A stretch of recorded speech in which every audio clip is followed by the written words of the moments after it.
Yo!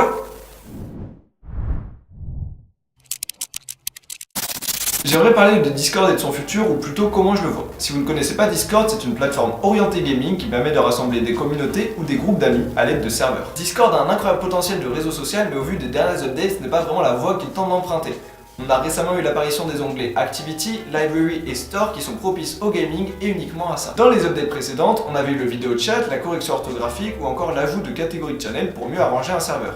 Et tout ça menait plutôt vers une approche réseau social de Discord, parce qu'ultimement c'est ce que j'aimerais que Discord devienne, un vrai réseau social. Mais avant d'en arriver là, il va falloir démocratiser Discord, et il y a du chemin.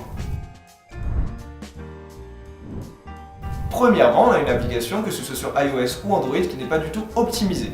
C'est plus une copie du logiciel de base qu'une application à part entière, ce qui la rend difficile d'utilisation et pas du tout adaptée pour les écrans de phone. Donc il faudrait la refaire entièrement, la simplifiant en maximum, mais tout en gardant les fonctionnalités principales du logiciel de base. Refaire l'application permettrait d'ouvrir la plateforme encore plus qu'elle ne l'est déjà. Aujourd'hui, la navigation internet se fait de plus en plus par mobile. En 2017, 60% du trafic mondial d'internet provenait des phones. Avoir une application ergonomique et pratique est donc indispensable. Deuxièmement, il faudrait ouvrir la plateforme vers des fonctionnalités plus sociales, et par cela j'entends moins gaming. Récemment, Discord a fait un partenariat avec Spotify qui permet d'afficher sur son profil la musique que l'on est en train d'écouter, là où avant ne s'affichait uniquement le jeu auquel on était en train de jouer. Ou encore plus surprenant mais qui n'a pas vraiment plu à la communauté, la possibilité de retrouver ses amis Facebook sur Discord. Mais alors on a le droit de se demander à quand encore plus de partenariats dans le genre, afin d'amener encore plus la plateforme à être un réseau social à part entière. On pourrait imaginer une intégration Netflix indiquant ce qu'on regarde et permettant à des personnes de nous rejoindre à distance ou montrant l'avancée dans un épisode. Pour une telle fonctionnalité, il reste toutefois à définir le problème du spoil. Ou sinon tout simplement une intégration YouTube qui permettrait de montrer la vidéo que l'on est en train de regarder. Troisièmement, et ce sera mon dernier point, pour devenir plus réseau social, Discord devrait se rebrand,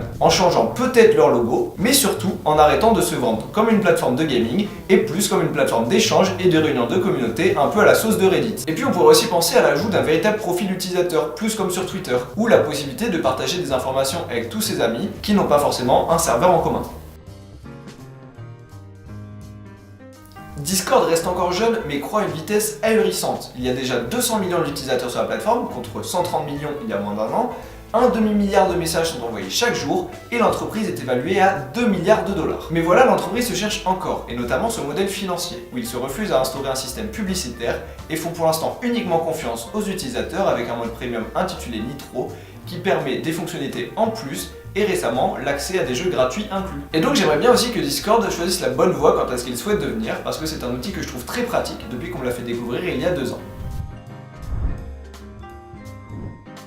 Les outils d'administration, avec les rôles et les channels sur les serveurs, rendent ça bien mieux en comparaison par exemple à une conversation Messenger où il n'y a aucune possibilité d'administrer quoi que ce soit. D'ailleurs, la création et l'administration de serveurs Discord est sûrement déjà une compétence recherchée parce que c'est bien plus compliqué que ce que les gens peuvent espérer. J'estime que 90% des serveurs environ sont mal foutus, c'est-à-dire qu'ils sont soit mal gérés, soit mal administrés, et souvent les deux. Et c'est vrai qu'à l'IUT, on a déjà essayé de l'implémenter à multiples reprises, sans grand succès, avec le serveur de l'IUT, on essaie de faire venir tous les étudiants, ou le serveur de Synchronix. Et il est encore compliqué de faire venir des gens dessus, car ceux qui rejoignent sont en général ceux qui connaissaient déjà Discord auparavant. Alors oui, il m'a aussi fallu un bon moment pour comprendre la plateforme, mais je pense que c'est aussi à cause des raisons exprimées avant. En conclusion, je croise les doigts pour que Discord choisisse la voie qui leur permette de se démocratiser à une bonne ampleur, car la plateforme le mérite. Cette vidéo est à présent terminée en espérant qu'elle vous aura plu.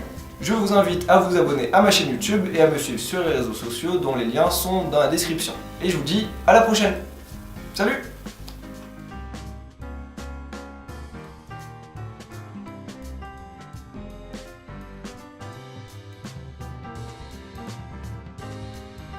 Je m'adresse à présent aux équipes Discord. Si vous souhaitez avoir plus d'informations à propos de mes idées ou que je les développe, n'hésitez pas à me contacter. Et je suis d'ailleurs à la recherche d'un stage à partir d'avril 2019. Merci.